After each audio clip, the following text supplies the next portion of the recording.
ఒక పెద్ద అరణ్యంలో చిట్టి అనే ఒక ఉడత ఉండేది. ఆమెకి రోజంతా ఆడుకోవటం, పాడుకోవటం, తినడం అంటే చాలా ఇష్టం. ఒకరోజు ఆమెకు తన తల్లి చెప్పింది, చిట్టి తల్లి, వర్షాకాలం వస్తుంది. వర్షాలు పడితే మనం బయటికి వెళ్ళలేము. అందుకని మనం ఇప్పటి నుంచే గింజలు సేకరించి ఆ సేకరించిన గింజలను దాచుకోవాలి. లేదంటే మనం ఆకలితో పస్తులుండాలి. అందుకని ఇప్పటి నుంచే గింజలు సేకరిద్దాం అని తల్లి చిట్టికి చెబుతుంది.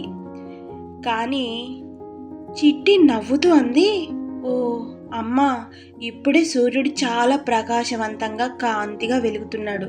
నేను మా ఫ్రెండ్స్తో కలిసి ఆడుకుంటానమ్మా అని చెప్పి ఫ్రెండ్స్ దగ్గరికి వెళ్ళిపోతుంది. ఇక చేసేది ఏమీ లేక చిట్టి అమ్మ గింజల్ని సేకరించడానికి వెళుతుంది. చిట్టి చెట్టు మీదకి ఎగిరి తన స్నేహితుడు పప్పు అనే కుందేలుతో ఆటలాడసాగింది. అలా రోజులు గడిచాయి. వర్షాకాలం వచ్చింది. అరణ్యం మొత్తం మబ్బులతో, ఉరుములతో, పిడుగులతో భయంకరంగా వర్షం పడుతుంది. చెట్లన్నీ తడిసిపోతాయి. నేలంతా వర్షం నీటితో మునిగిపోయింది. తల్లి చెట్టులో దాచుకున్న గింజలు తింటూ ఉంది. కానీ చిట్టికి తినడానికి ఏమీ లేదు.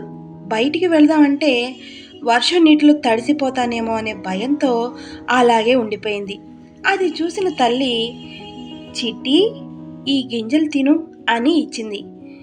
చిట్టి గింజలు తింటూ, అమ్మా, నన్ను క్షమించు, నీ మాట వినలేదు, ఇంకెప్పుడు ఇలా చేయను అని తల్లికి క్షమాపణ చెబుతుంది. పర్వాలేదు చిట్టి, నేర్చుకోవడం కూడా ఒక పనే.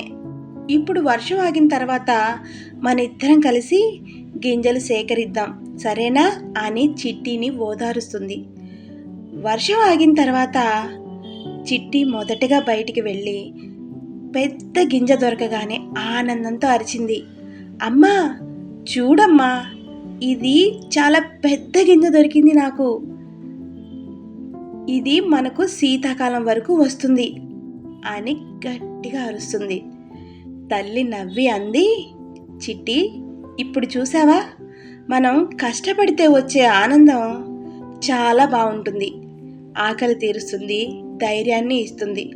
మనం ఆకలితో బాధపడాల్సిన అవసరమే ఉండదు అని చిట్టికి తన అమ్మ చెప్తుంది. అప్పటి నుండి చిట్టి తన అమ్మ చెప్పిన మాట విని ఆనందంగా ఉంటుంది. ఈ కథలోని నీతి ఏంటంటే, పని సమయానికి చేస్తే ఆనందం రెట్టింపు అవుతుంది అని.